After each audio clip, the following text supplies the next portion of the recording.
Picture the kind of doorway the records make possible. It opens before sunrise. An official reaches for your wrist.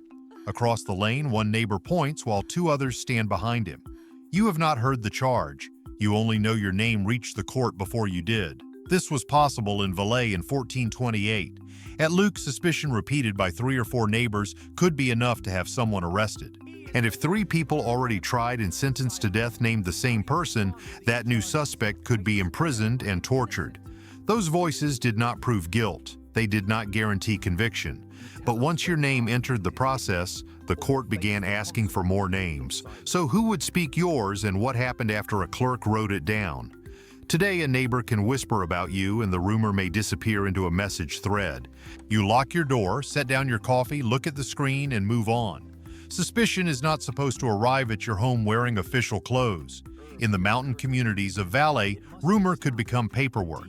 Follow the name. It begins in a lane, moves into a gathering of neighbors, passes onto a legal page, and ends with a person inside a cell. The order issued at Leuk on August 7, 1428, made that path visible. It covered an old reputation as well as a recent complaint. 3 or 4 neighbors repeating the same suspicion could move a person from rumor to arrest. If 5 to 10 qualified accusers repeated it, the rules allowed torture. Picture the meeting. No one places a cursed object on the table. No wound proves that magic was used. The officials hear voices. A person has been feared for years. A complaint has spread from house to house. Enough people now repeat it that the story sounds less like gossip and more like public knowledge. The rule applied to men and women, to people in the mountains and on the plain, and even to nobles. Arrested suspects were supposed to receive defense advocates and copies of the proceedings against them. But look at the order of events. The prison door closed before the accused had a chance to answer the village. That is the first transformation. Your neighbor's words are no longer floating in the street. They are inside a case file. Now enter the cell. A judge sits across from the prisoner. A clerk waits with a pen. The questioning turns from the prisoner's own alleged acts toward teachers, meetings, and accomplices. Valais records describe accused people interrogated under torture, compelled to confess, and forced to denounce supposed partners. The Leuk rules gave those names real consequences. 3 people who had already been tried and sentenced to death could name another person and place that new suspect under arrest and torture.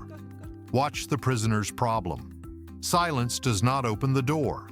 The interrogators already believe there is a hidden group. A name may seem like the only answer that changes the room. We cannot know why every person spoke. Some may have believed the accusations. Some may have repeated a familiar rumor. Others may have named an enemy or simply reached for a name while suffering unbearable pressure.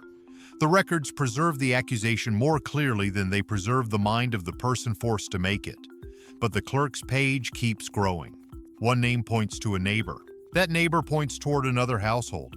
A name from one valley appears beside a name from the next. Soon, separate accusations begin to look like connections.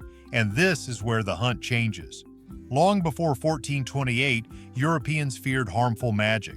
A suspected practitioner might be blamed for sickness, damaged crops, injured animals, or violent weather. But in the Western Alps during the early 15th century, some judges and writers began imagining something larger. The accused was no longer only an isolated person blamed for a specific harm. He or she could be treated as a member of a secret sect serving the devil. Hans Fründ, a chronicler in nearby Lucerne, recorded this new picture while describing the Valais persecutions. In his account, accused men and women belonged to an organized group, met in secret, and learned harmful acts from an evil master. Those claims do not prove that such meetings occurred. They show what investigators, chroniclers, and confessions produced under coercion were beginning to define as the crime. Now look at the loop. Authorities search for a hidden sect. They question prisoners about accomplices. Prisoners produce names. Those names bring new people into court. The growing number of suspects then seems to confirm that the sect was real. The court did not invent every local fear. Villagers already had losses, stories, conflicts, and suspicions. But the procedure could collect those fragments, force them into the same pattern, and return them as evidence of a network. Why then would a neighbor speak your name? Hatred is only one answer. Officials asked village communities to identify the people they suspected. Imagine standing in that gathering while the authorities wait. You may believe the stories. You may fear that remaining silent will turn attention towards you. You may repeat a reputation that existed long before you arrived. Or you may remember the person with whom your family has never made peace. The evidence does not let us assign one motive to every pointing finger. It does show how an official request could turn private suspicion into a public decision. Nearly 4 decades later, a surviving Valais case puts a real name inside this machinery. In 1467, Françoise Bonvin was a prosperous widow living in Chermignon with her daughter and 2 servants. Her name appeared repeatedly in testimony connected to other witchcraft proceedings. On the order of the Castellan of Sierre, officers came to arrest her. Pause at her doorway. She is not an anonymous figure in a crowd. She has a household, servants, a daughter, and a reputation that has now reached the authorities. Yet Françoise escaped the stake that first time. Her case proves an important limit. Being named could begin the danger without deciding the final verdict. A conviction could still spread beyond the accused. The 1428 rules said that an innocent husband or wife could preserve rights to the condemned spouse's property only by swearing on the Gospels that they knew nothing of the alleged sorcery. Picture that scene. One person is gone. The surviving spouse stands before officials with a hand on a sacred book, trying to protect what remains of the household. This does not prove that property was the main reason for the persecutions. It shows something more immediate. Once a name entered the case, the consequences could reach the bed, the animals, the fields, and everyone who still sat at the family table. And the chain did not remain inside one village. A name spoken in one room could lead officials toward another house, then another valley. Each arrest could generate another interrogation. Each interrogation could add another name to the page. Hans Fründ wrote that more than 100 people lost their lives during roughly a year and a half. That figure is his report of a catastrophe, not a complete surviving register of every sentence. The first wave he described began in 1428, while prosecutions in Valais continued until about 1436.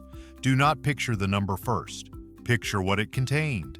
A chair empty beside the fire, work left unfinished, animals handled by someone else, a child watching the doorway, a spouse trying to keep the household together.